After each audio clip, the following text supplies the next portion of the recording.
आज की कहानी का शीर्षक है भिखारी का घमंड।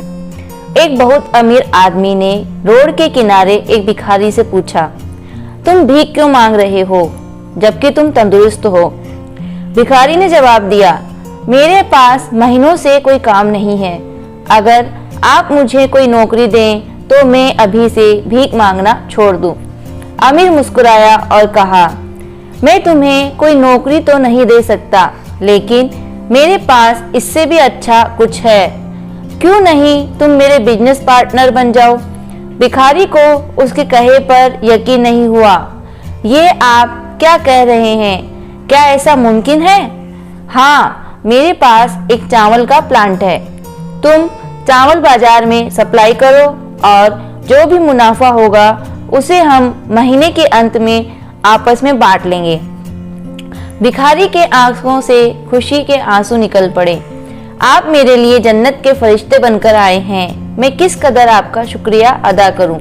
फिर अचानक वो चुप हुआ और कहा, हम मुनाफे को कैसे बांटेंगे? क्या मैं 20% और आप 80% लेंगे, या मैं 10% और आप 90% लेंगे? जो भी हो, मैं तैयार हूँ और बहुत खुश हूँ।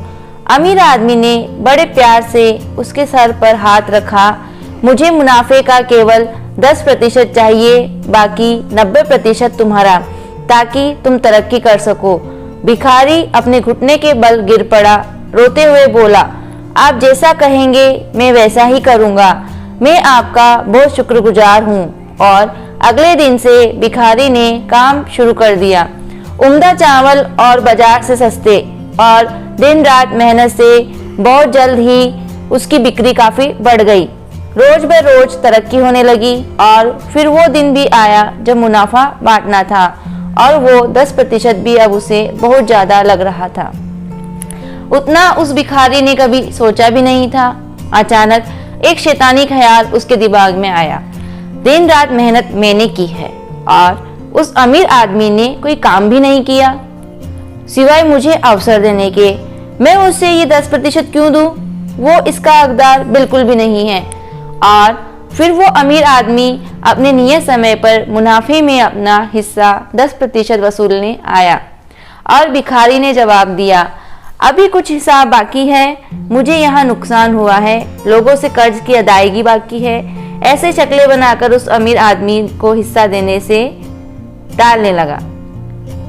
अमीर आदमी ने कहा, मुझे पता है तुम्हें कितना मुनाफा हुआ है, फिर क्यों तुम मेरा हिस्सा देने से टाल रहे हो? उस भिखारी ने तुरंत जवाब दिया, तुम इस मुनाफे के हकदार नहीं हो, क्योंकि सारी मेहनत मैंने की है। अब सोचिए, अगर वो अमीर हम होते तो भिखारी से ऐसा जवाब सुनते तो हम क्या करते? ठीक इसी तरह भगवान ने हमें जिंदगी दी। राजी खुशी भगवान के नाम सिमरन में हमें हमारा जीवन अदा करना चाहिए। अपनी इनकम से 10% निकालकर अच्छे कामों में लगाना चाहिए और भगवान का शुक्रिया अदा करना चाहिए। धन्यवाद।